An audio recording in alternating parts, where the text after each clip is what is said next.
Hi Stampers, this is Kathy from Lady Stamp-A-Lot. Today I want to show you how I made this pop-up box card. It will sit on your table like this so that you could see the scene, or it will also fold up flat so that you can mail it like a regular greeting card.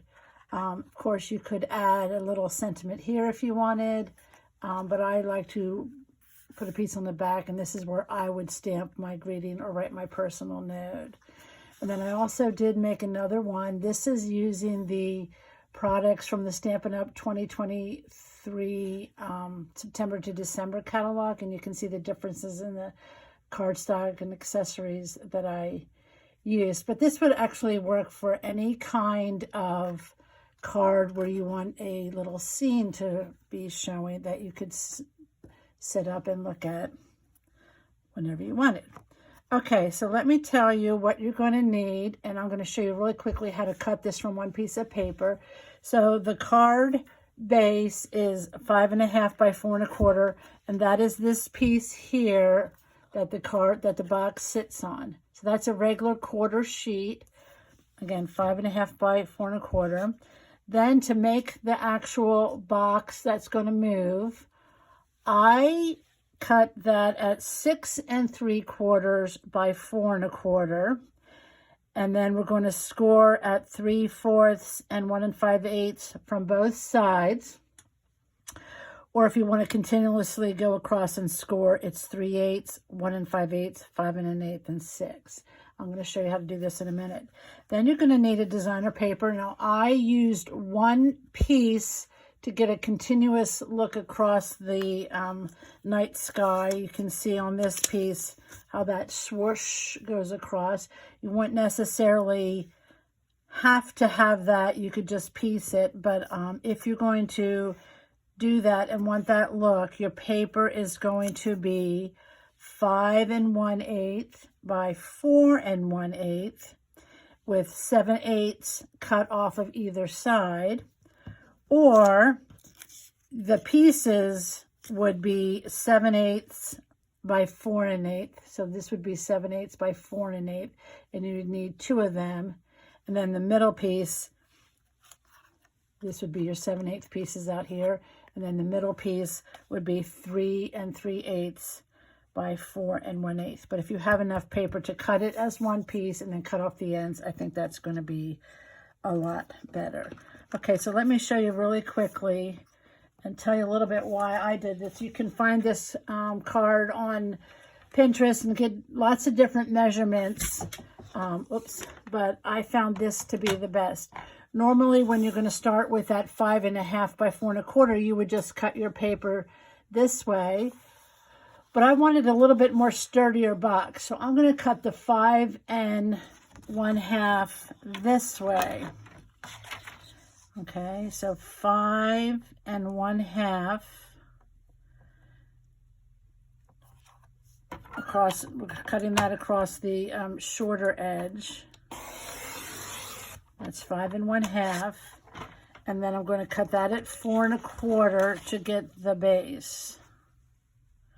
That's going to be the base of my card. Then,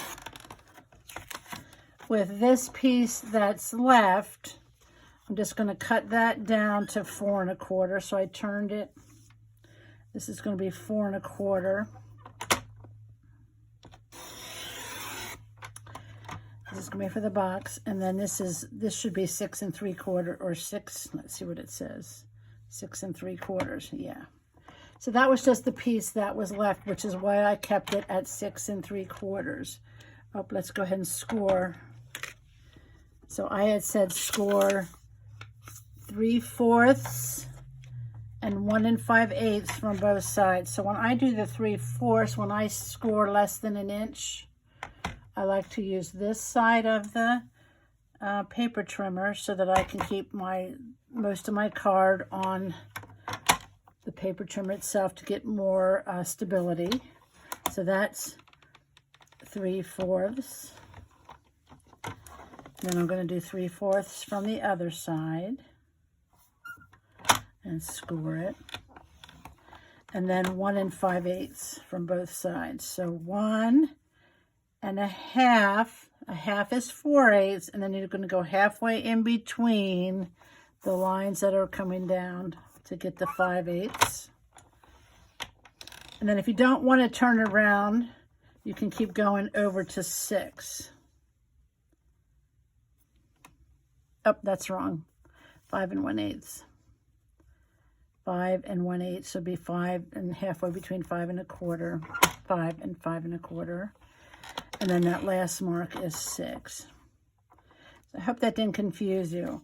I did 3/4, 3/4, and then I did 1 5/8, and then I could have gone back in and done 1 5/8, or you can slide over to 5 1/8. Hope that wasn't too confusing. All right, then we're just going to go ahead and burnish these. Nice crisp edges.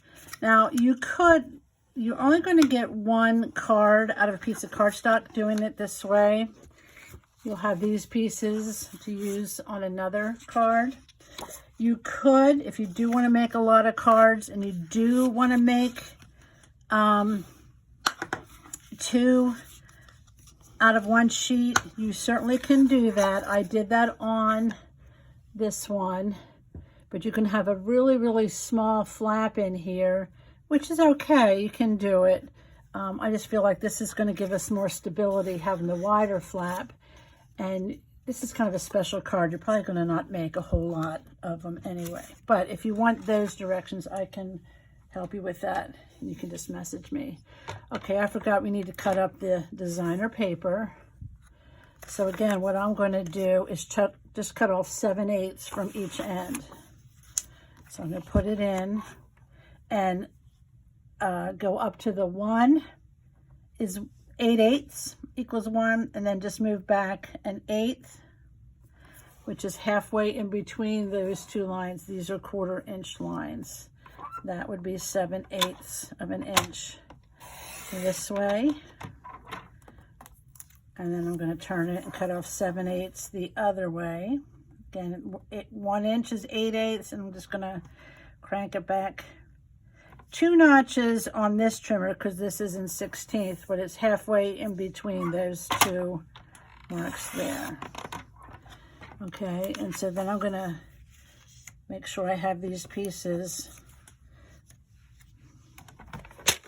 put back in order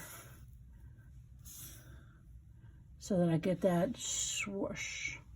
Okay, so now I'm going to take that 5 1/2 by 4 1/4 inch piece, and I'm going to glue the ends, and this is going to have a 1/16 of an inch from the sides and the top and the bottom. Just a very, very, very narrow border. I was going to put it right up to the edge, but I just like a little border, so I'm going to go ahead and do that. Okay, very little border there, and then this one's going to come over here, and I do like to use this liquid glue when I'm doing something like this so that I can slide it if I have to, move it around like this to get it where I want it. Okay, now this piece, again, we'll make sure we're holding it the right way. It's going to go in the center between these score lines here. All right, so we're going to go ahead and do that.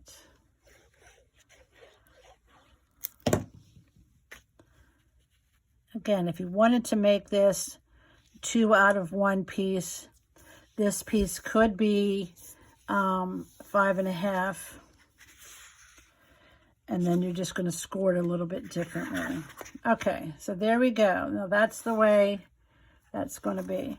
Now you're going to want to use a adhesive that is strong. I'm going to use the Terran tape because this card is going to be moved open and closed a lot, and you want it to stay. And this is why if you make it with the directions that I'm giving, you look at, you can have the double the strength, and it won't, oops, it won't pop up. Where's my more tear and tape? So you could use your liquid glue, any kind of adhesive that's going to be very strong. And then this is going to be right at that score mark. And then again, I made this extra wide so that I could get double the adhesive, double the strength, and it's going to, when it gets moved around a lot, this could eventually come up, this little piece here. So that's why I wanted a bigger flap. And because I was cutting the card that way, I could do it. Okay, so I like to burnish this to get that good seal to the cardstock with the tape. And then you're going to peel it up.